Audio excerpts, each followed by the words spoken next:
So don't do this at home. Now we'll have high voltage as what the hell? Did I short something? Okay, retry. So don't do this at home. Now as soon as I turn on this, what the f? What is this? Ow! One of these days. And here's my handicraft. Let's measure and see where we are. It's higher. I made my own taser back in my old video. The arcs can jump well. You don't bring your finger close to a stun gun when it's running. Everyone can build something like this or even stronger, but it might not be legal everywhere. You should always keep a proper distance from Tesla coil. Let's play Pink Panther.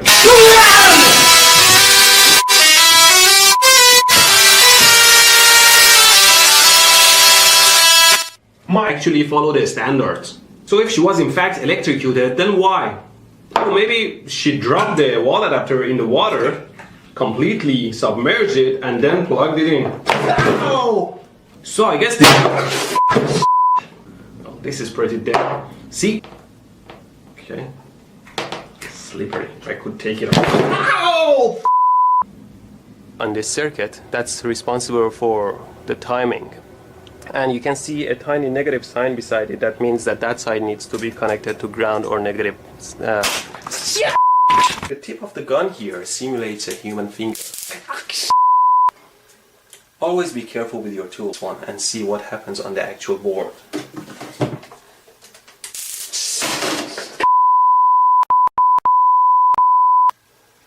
Never hold the board you're zapping with your hand because the ESD will jump to your body through the board.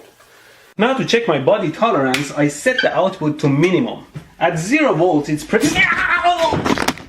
Oh, I set it to max. It will be lethal in your mouth, but I can do that too. Stupidity, my elbow was sitting on one of these wires and the current went through my tongue to my elbow. Look at this, it's like the entire city of New York in here. Let's see if my thermal camera can figure out what's broken. Obviously the heat is coming from that corner of the board. I wonder what it is. How hot is it? Wow, 135 degrees Celsius? I made this simple circuit and I'll plug it in. Now the circuit is hot and the voltage is on the... Something you must never forget is that some capacitors, like electrolytic ones, are polarized and you must never connect them backwards or they will blow up. Now I have replaced the capacitor on my circuit and I'll plug it in. Obvious for you. To measure the 120 volt AC, I put the meter on AC and I measure the voltage. Oh my God! Sometimes when you're probing a line, you might touch the probes, but never forget about the voltage on the probes. And each pair is attached to one of these cables, which we can plug them into the wall power plug.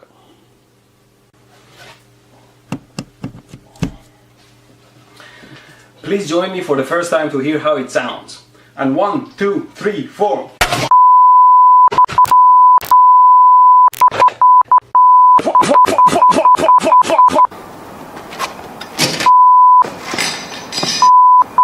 Here I've opened the camera, but the first thing to remember is that there are a lot of bits and pieces and small and large screws that go in the camera. So always remember what those were and store them nicely to avoid losing them.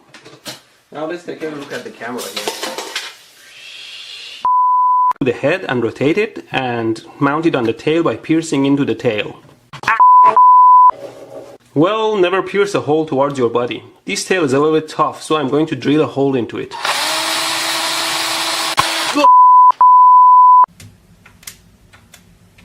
There is nothing. Is there actually a voltage? Well, my theory was right. Obviously there is high voltage on the secondary, but the problem is that that high voltage pulse period is so short it can't create an arc. But there's source. Let's try it out. Wow, this is wild. You can see how far... I made it look more like a taser by gluing these nails to it. Let's look at it spark now. This gap is quite wide. Let me measure it for you. Okay, let me show you how well it works. First, without the anti-pair.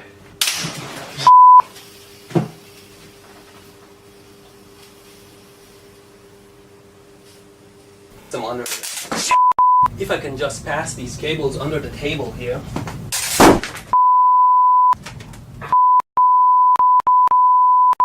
Now I enable the power supply.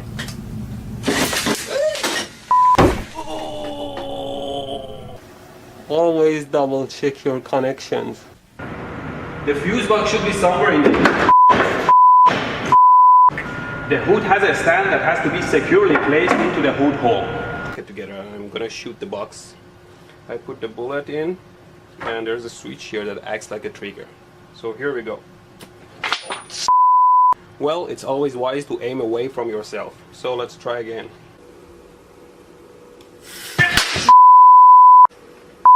A quick calculation shows having 170 volts across 100 ohm generates 300 watts of power. It's like having a 300 watt lamp within your fingers. It burns your skin very quickly. Now I use pliers to hold the resistor. See, the output voltage drops, but with very small ripples because there is a lot of filtering. Wow, I was holding that. I let it cool down for a while and the ceramic core takes a long time to cool down, and now the hell? The hell? Why bad things happen to good people? Come on. Ooh. Sheer luck! Thanks to my flimsy wire connections to the transformer that fell off quickly, I only sustained some third-degree burns. My stupid long sparklers made my structure top-heavy, which of all people fell right on top of me. I leave a bunch of safety tips on my website, but such experiments are not worth dying for, so don't do it. The probe on one side and only touch one of the AC lines. Well, that was a pretty bad idea. I couldn't keep steady enough to read the stupid meter, and I could have died. See the... First, you plug it to the inverter. Anytime you connect a power harness, connect it to your load side first, so you wouldn't short your power supply or shock yourself. Here that I can feel, so it's impossible for this to excite a fluorescent bulb. What the f? Now this string is one that I couldn't fix with the lighter sparker and doesn't turn on either. Let's try the taser now.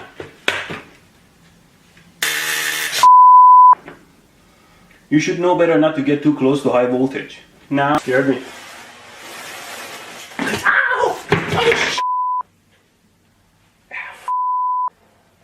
The voltage a little bit. Okay, let's do 100 volts. Ready? Should be less painful. Ow, ow, ow. Okay. Ouch. What is it? What the? Ow. Ow, what the is the current rising? Ow. Ow. It seems like at higher voltage and current, the skin doesn't limit the current anymore. It is failing one way or another, and its resistance is dropping, increasing the current. It'll be a hell of a pain. Okay, come on. Sorry guys, the pain is too much for me, but I'm sure it will. It opened! It opened! Install GFCI in bathrooms, people.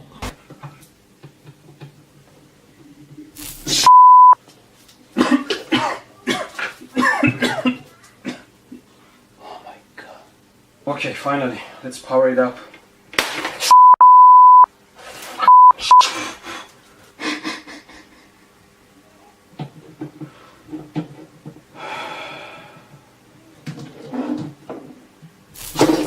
It's done. Let's turn it on and see how it looks like. The LED lights can be very intense and directional, so don't look into them directly as it may hurt your eyes. I like to put it on my tongue, but before that I have to reduce the voltage to something like 1 volt, because you know the resistance of the tongue is much smaller than the skin. And still, if I short the power supply, I get the same 150 amps. Okay, you can see it still sparks. Let's try it out. What the f? I thought I set it to 1 volt.